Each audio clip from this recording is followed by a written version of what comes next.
Opa, senta aí então que aí vem história, né? E hoje vem a história aí do primeiro reinado. Vamos falar um pouco aí, entender os principais acontecimentos, as principais coisas aí que movimentaram o Brasil durante o primeiro reinado ali, período ali do Dom Pedro I, né? De 1822 a 1831, e algumas coisas também que contribuíram principalmente para afetar a imagem aí do Dom Pedro. E algumas coisas aí também, principalmente, que contribuíram para afetar aí, para alterar a imagem do Dom Pedro I frente à história aí do Brasil, né? Desse que teria sido o primeiro herói brasileiro, aí, o herói da independência e tal. Como que o governo dele foi se desgastando, como é que o reinado dele, no caso, foi se desgastando até chegar ao fim ali em 1831, beleza? Vamos lá então, mas antes disso, vai ali embaixo, ali, curte aí o vídeo e tal, tu deixa pro final. Tô vendo aqui, tô só no bico, tô vendo que tu assiste até o fim e tal, e aí depois esquece de curtir e tal, então já curte agora. Se tu ainda, essas alturas da tua vida, tu ainda não é inscrito no canal, te inscreve, já agita ali o sininho, faz o jingle bell ali no sininho ali, maroto e tal, pra ficar sempre por dentro do que acontece por aqui, beleza? Vamos lá então. Buenas, começando do início. 1822, dia 7 de setembro, Dom Pedro I proclama aí a independência do Brasil. Enfim, tendo sido daquela maneira, né, ou não que tu conhece, né, sacado a espada, gritado independência ou morte, ou não, porque pelos testemunhos da época ele não estava lá muito em condições de gritar, mas isso é uma longa história, isso aí é assunto de repente para um outro vídeo e tal. Outra hora a gente fala da diarreia Ops, dei spoiler. Mas enfim, fica para uma outra hora. Mas a questão que nos interessa aqui mesmo é analisar o primeiro reinado. Então vamos começar do início. 7 de setembro de 1822, Dom Pedro I proclama a independência do Brasil. O Brasil nasce como país, finalmente independente, livre de Portugal. Mas ao mesmo tempo já surgem aí três problemas aí com os quais o Dom Pedro vai ter que se deparar. De urgente, né, resolução. Primeiro, dinheiro para o novo país. Como tocar a estrutura de governo, funcionários públicos, etc. Exército para um país desse tamanho todo, como pagar salário, soldo, né, no caso do exército e tal, enfim. Primeira questão urgente, lembrando que o pai dele, o Dom João VI, quando voltou para Portugal no ano anterior, em 1821, raspou os cofres do Banco do Brasil e deixou o filho e o Brasil sem um centavo em caixa.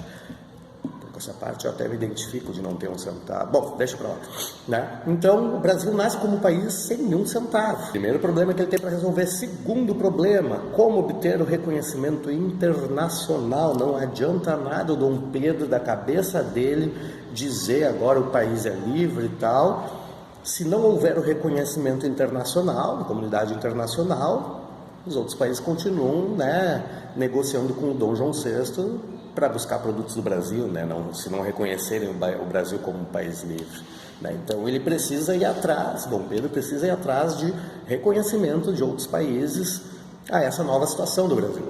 E o terceiro problema, então, que ele tem para resolver também, tão urgente, né, quanto os outros dois, é a questão de leis, né, botar no papel leis, uma constituição para delimitar como que esse novo país vai funcionar.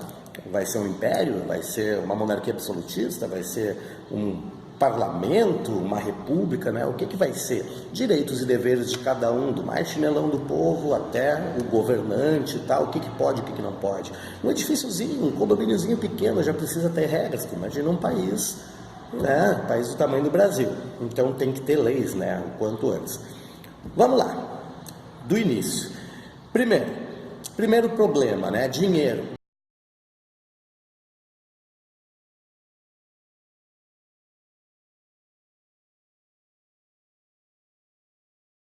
Pedro resolve esse problema, então, recorrendo a empréstimos junto à Inglaterra, né? Então, a independência política do Brasil já é seguida pela dependência econômica. Agora não mais de Portugal, agora da Inglaterra, né? Então as duas coisas vieram meio que, enfim, quase que ao mesmo tempo, né? Ao mesmo tempo que o Brasil se torna independente politicamente de Portugal, torna-se dependente economicamente da Inglaterra. E isso já nos leva ao a solução do segundo problema. A Inglaterra se concordou em emprestar dinheiro para o Brasil, automaticamente já estava reconhecendo o Brasil como um país livre, como um país independente, soberano. Né? Se não reconhecesse a independência, além de não emprestar um centavo, ainda ia Portugal se queixar com Dom João VI, vem cá, que esse teu filho aí está nos incomodando, pedindo dinheiro e tal. Então, ao ter concordado em emprestar dinheiro para o Brasil, já estava reconhecendo a independência. Claro, né, que condicionou, que pressionou ali pelo fim da escravidão no Brasil, que o Dom Pedro, né, deu aquela enrolada básica, né, aquela história do lei para inglês ver, tá? Mas o fato é que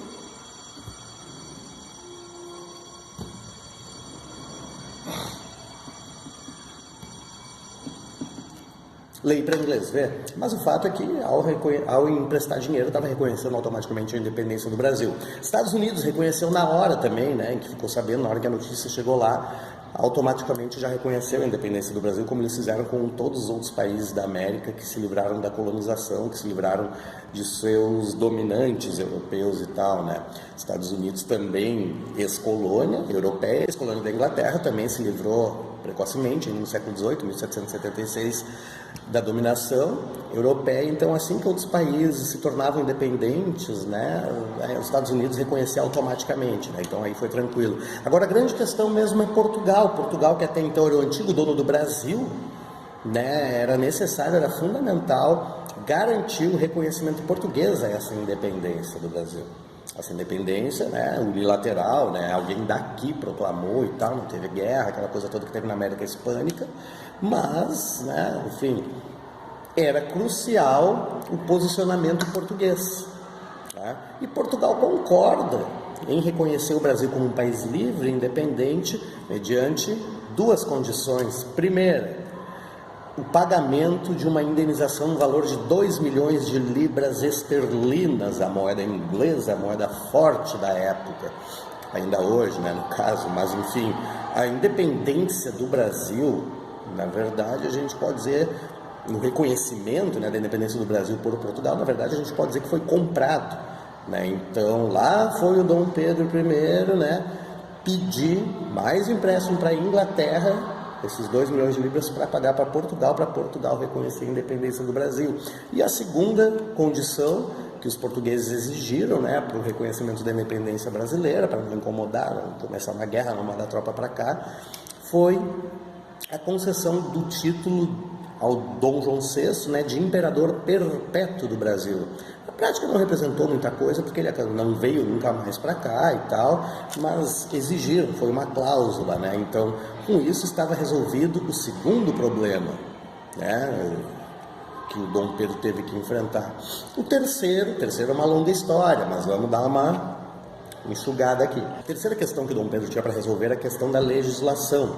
Para isso, ele convoca uma Assembleia Nacional Constituinte, composta aí por 100 pessoas, 100 senadores, políticos, juristas e tal, que deveriam escrever, que deveriam redigir aquela que seria a Constituição para reger, para regulamentar esse novo país. Ao longo, essa comissão, essa Assembleia se reúne, né, no início ali de 1823, vão trabalhando ao longo do ano de 1823 e tal, Dom Pedro, ora, dava um pitaco aqui, um pitaco ali.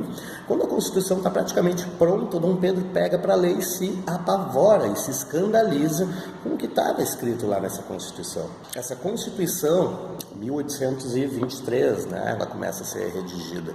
Ela estabelecia, então ela sofre grande influência da Constituição norte-americana, né, vários itens copiados e tal, e grande influência, portanto, por tabela, né, do iluminismo.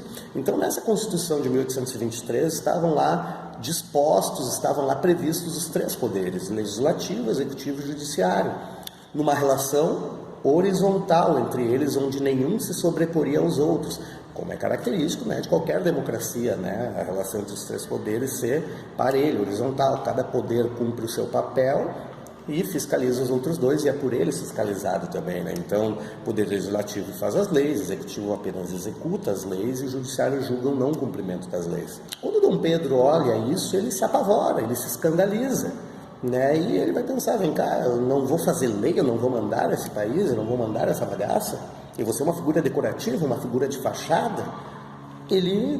A gente tem que lembrar, ele nasce em 1798 em Portugal, ele é um fruto do absolutismo.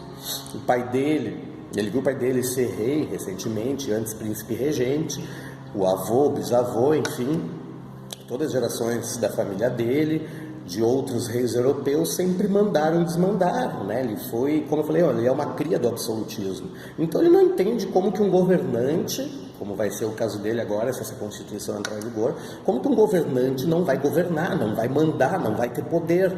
Ele vai dissolver essa Assembleia Nacional Constituinte e vai dizer, vocês não sabem fazer leis, deixa que eu faço. E meses depois, em 1824, ele vai aparecer já com a sua Constituição pronta e ele outorga, ele impõe essa Constituição, ele não submete ela à votação e à aprovação, ele impõe essa Constituição e diz, é assim e ponto final. Vão ter duas coisas nessa Constituição que vão deixar as pessoas, muitos brasileiros à época, prostitutos da vida. Primeiro, ele vai manter aquela estrutura de 3 poderes, porém acrescentando um 4º poder. E ele vai mexer nessa relação entre os 3 poderes. Os 3 poderes vão continuar, legislativo, executivo e judiciário, vão continuar numa relação horizontal, porém um não interfere no outro, um não fiscaliza mais o outro. Ele vai criar, acima desses 3 poderes, planando, flutuando, acima desses 4 poderes, um 4º poder, que é o poder moderador. O poder moderador tinha a palavra final sobre tudo, nessa estrutura, nessa Constituição que ele criou. O poder moderador, então, se sobrepunha aos outros 3, fiscalizava os outros 3 poderes e ninguém fiscalizava o poder moderador. Não devia contas, não devia satisfação a ninguém por essa Constituição. Adivinha quem exerceria o poder moderador? Óbvio, né? O próprio Dom Pedro. O Dom Pedro, por essa estrutura que ele criou, exerceria 2 poderes ao mesmo tempo. Seria chefe do executivo e chefe do moderador. Então ele fiscalizaria o legislativo, o executivo, a si mesmo, e ele fiscalizaria também o poder judiciário, né? Ele teria todo esse poder nas mãos. Isso na época já foi um pretexto aí para a revolta de muita gente. Não se usava o termo ditadura ainda, né, na época e tal, não foi acusado exatamente de ser um ditador, mas, né, concentrou poderes em suas mãos. Revoltou bastante gente isso. Uma outra coisa que serviu para revoltar também muita gente, para atrair oposição contra ele, foi o fato de que nessa Constituição ele previa o voto censitário. Para tu poder votar ou ser votado, tu tinha que comprovar uma determinada renda que não era lá muito baixa, né? Era chamada Constituição da Mandioca por causa disso. Para tu poder votar ou ser votado, tu teria que comprovar uma renda equivalente a determinado número de alqueires de mandioca, Constituição da Mandioca. E essa renda, portanto, não era baixa. Essa renda era alta, o que na prática queria dizer o quê? Só rico podia votar ou ser votado por essa Constituição. Então é óbvio que as pessoas, né, ele vai receber uma avalanche de críticas, muitas pessoas aí não vão gostar. Primeira manifestação contra o Dom Pedro vai acontecer no Nordeste, a chamada Confederação do Equador, no Nordeste brasileiro, né, os estados mais próximos ali, a linha do Equador e tal. Ceará, Paraíba, Rio Grande do Norte, Pernambuco e Alagoas vão, nesse mesmo ano de 1824, vão iniciar um movimento aí para se desligar, para sair do Brasil, né, para se emancipar do Brasil e, por tabela, obviamente, né, do próprio Dom Pedro I, já vão começar a ir com influência do resto da América, né, o movimento, né, além de independência, previa a instalação de uma república na região, uma república no Nordeste. O Nordeste, enfim, continua até hoje dentro do Brasil, fazendo parte, dá para a gente prever o resultado, né, o movimento foi contido pelas tropas imperiais, os líderes, né, como o Frei Caneca, por exemplo, foram condenados, mas já começa a arranhar a imagem do Dom Pedro I, esse movimento, né? Ele 2 anos antes, vê bem, a gente não está falando de 100, 200, 300 anos depois, se descobre documentos e tal, o Dom Pedro não era aquele herói que a gente pensou e tal. Não, 2 anos depois de ele ser considerado herói da independência brasileira, muita gente já está considerando ele como vilão. Essa virada aí, né, na visão a respeito do Dom Pedro I demorou 2 anos, né? Durou apenas 2 anos a imagem dele como herói. Então, em 1824, esse movimento é contido, mas a imagem dele vai ser constantemente desgastada por alguns outros fatores. A vida pessoal dele, né, escandalizou muita gente no Rio de Janeiro. Ele é um cara que a adolescência dele ele passou aqui, fez festa, passou rodo, fez o que quis com mulheres do Rio de Janeiro e tal. 1817 ele se casa por procuração com a imperatriz, com a que viria a se tornar a Imperatriz Leopoldina, mas ele continua, né, com uma vida extraconjugal bem forte. E em 1822, em torno de uma semana ali antes da independência, ele conhece aquele que veio a ser o grande amor da sua vida, a Domitila de Castro, Canto e Melo, né, numa viagem a São Paulo e tal. Viagem essa na qual ele estava voltando quando recebeu carta, né, com a intimação das cortes que ele deveria voltar para Portugal, e aí ele joga as cartas e diz que não vai voltar e que vai fazer deste um país livre e tal. A independência, né, no caso. É quando ele está voltando de São Paulo que ele recebe essas cartas e proclama a independência do Brasil, pois uma semana antes que ele tinha conhecido a Domitila de Castro, se apaixonado por ela, se apaixonou a tal ponto de manter caso com ela, de fazer dela marquesa, né, deu título de nobreza para ela, para o pai dela e para irmão dela, criou cargos com salários altíssimos aí para familiares dela, enfim, fez horrores, né, enquanto a Imperatriz Dona Leopoldina a tudo aguentava calada, resignada e tal. Muitas vezes o Dom Pedro comparecia a cerimônias públicas, eventos públicos com a Domitila, com as duas, né, com a Imperatriz, mas com a Domitila por perto. Muitas vezes em que a Imperatriz Dona Leopoldina ficou grávida, naqueles eventos em que ela não podia comparecer nos dias finais, ou por estar enjoado, ou por estar com alguma coisa, ele não se avexava, ele ia levando a amante e tal, né? Então o Rio se escandalizava, a sociedade se escandalizava com isso. Na época, muita gente toma as dores, toma o lado da Imperatriz Leopoldina, né, que vê o sofrimento dela, o marido humilhando ela publicamente e tal. Então isso vai desgastando, né, vai arranhando a imagem também do Dom Pedro. Mais coisas ainda, 1828, a Guerra da Cisplatina, quando ocorre a independência do Brasil, o Rio Grande do Sul não era o último estado, o estado mais ao sul do Brasil, o último estado, não era nem estado, eram províncias na época, né? A província Cisplatina, que hoje é o Uruguai, era ali que acabava o Brasil. O Brasil ia até a província Cisplatina.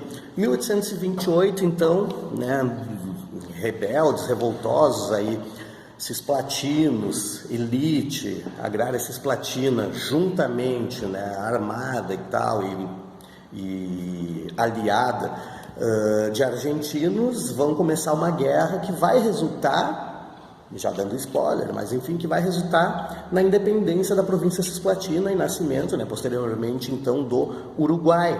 Este movimento, aquele lá no Nordeste, o Dom Pedro conseguiu conter esse movimento no Sul, deslocou tropas para o Rio Grande do Sul. Essas tropas causaram uma série de prejuízos que depois vão estar aí no cerne das reclamações aí da Revolução Farroupilha e tal, não é só a questão do charque, né? Então muitas terras de estancieiros, de grandes latifundiários do Rio Grande do Sul foram atravessadas por esses soldados imperiais e tal, que abateram gado para alimentação, que causaram uma série de prejuízos, e eles vão cobrar do governo, eles vão cobrar do Império, e o Império nunca vai ressarcir eles. Depois isso, juntamente, né, 7 anos depois, juntamente com a questão do charque, em 1835, acaba gerando a Revolução Farroupilha. Não vamos falar muito dela aqui, porque o assunto é bem longo, vamos deixar isso para um outro vídeo, mas focando ali na província Cisplatina, na Guerra da Cisplatina, aliás, Dom Pedro, grande fã, se dizia fã número 1 do Napoleão e tal, seu concunhado, na verdade, né? Porque a Maria Luísa, irmã da Maria Leopoldina, nega véia dele, a Maria Luísa é casada com Napoleão, segunda esposa do Napoleão e tal. Nessa época o Napoleão já tinha morrido, né? Napoleão morre em 1821, mas o Dom Pedro é um grande admirador do gênio estrategista do Napoleão e tal. Na primeira, né, na única guerra em que ele se envolve, ele perde, ele é derrotado, né? Então, Uruguai e Argentina unidos derrotaram o Brasil. Isso aí também arranhou bastante a imagem dele, porque o Brasil perdeu uma província com isso, perdeu um território com isso, né? Deu origem ao Uruguai, 1828. Mais coisa que vai desgastando a imagem dele. E me esqueci de outra ainda. 2 anos antes, em 1826, o pai dele morre em Portugal. O Dom João VI morre em Portugal. Ele, como primogênito, o primeiro filho, teria o direito a se tornar, ir para Portugal, se tornar rei de Portugal. Ele abre mão, ele não quer sair do Brasil, ele abre mão desse direito em favor do irmão, Dom Miguel, desde que o irmão dele, veja bem, se case com a filha dele, a Maria da Glória. tio com a sobrinha ainda criança nessa época e tal. Então ele vai tramar isso aí, né, naquela expectativa, naquela esperança, né, vendo que a coisa não estava muito boa aqui pro lado dele, ele pensa, bom, se o último caso, se eu perder o Brasil, aquela revolução no Nordeste eu conseguir conter, se outras acontecerem eu não conseguir conter, no mínimo eu volto para Portugal e lá eu sou o pai da rainha. Né? Então ele trama tudo isso aí, o casamento da própria filha com o tio e tal, filha criança, escandaliza também a sociedade carioca, da corte e brasileira, né? Então é um monte de coisa que vai arranhando aí a imagem pública do Dom Pedro. Dom Pedro I, Dom Pedro, né? Não se sabia na época se teria um segundo ainda, né? Na época era só chamado de Dom Pedro. Isso tudo vai arranhando a imagem pública dele. Chega um momento que fica complicado até ele andar nas ruas e tal. Aquela história de fila para beijar a mão que começou lá com o pai dele e tal, já não acontece mais com ele. Então chega uma hora que ele se indigna com tudo e vai embora para Portugal. Ele vê que o irmão dele não é o Dom Miguel, não é um rei muito amado, muito querido pela população portuguesa, né? Esses anos em que Dom Miguel ficou como rei de Portugal, aconteceram verdadeiras matanças, né? Ele ordenou a morte aí de opositores e tal. Então, quase toda semana tinha alguém, um corpo pendurado lá, enforcado, amando do rei, né? Então, ele tá vendo que lá em Portugal a coisa tá feia, aqui no Brasil a coisa tá feia pro lado dele. 1831 ele vai abdicar, ele vai renunciar ao trono e vai voltar para Portugal. Não vai durar muito tempo, né? 3 anos depois, 1834, ele morre, né? Ainda novo, 36 anos de idade. Né? Mas enfim, o que vai acontecer? 1831, então ele deixa o poder no Brasil, ele abdica, vai para Portugal e deixa o filho dele aqui, Pedro de Alcântara, para ser o próximo imperador do Brasil. Porém, o filho dele tem 5 anos de idade apenas. Né? Então ele já previu na Constituição que ele fez em 1824 que, na hipótese de o dirigente, né, de um imperador brasileiro morrer jovem, ou esse caso renunciar, ou qualquer outra coisa, enfim, se o legítimo herdeiro do Brasil fosse menor de idade, o Brasil teria regentes até a maioridade do legítimo herdeiro. Então isso estava na lei. Em 1831, quando ele vai para Portugal e deixa o filho aqui com 5 anos de idade, já está na lei que o Brasil teria ali regentes até o legítimo herdeiro, até o Pedro de Alcântara, futuro Dom Pedro II, atingir a maioridade. Então esses regentes, né, que vão assumir o poder, vão dar início ao período regencial. Mas com isso a gente encerrou o primeiro reinado, que é assunto desse vídeo, que aliás já ficou bem longo, né, esse vídeo, e porque a ideia era a gente analisar então o primeiro reinado. Em seguida aí a gente vai fazer um outro sobre o período regencial, período extremamente tenso, turbulento, violento na história do Brasil. Por hoje a história era com o Dom Pedro I, então, e com o primeiro reinado. Beleza? Não curtiu lá no início? Curte agora e manda para os teus amigos aí que estão estudando isso para a escola, que estão estudando isso aí para o Enem também. Feito? Até o próximo.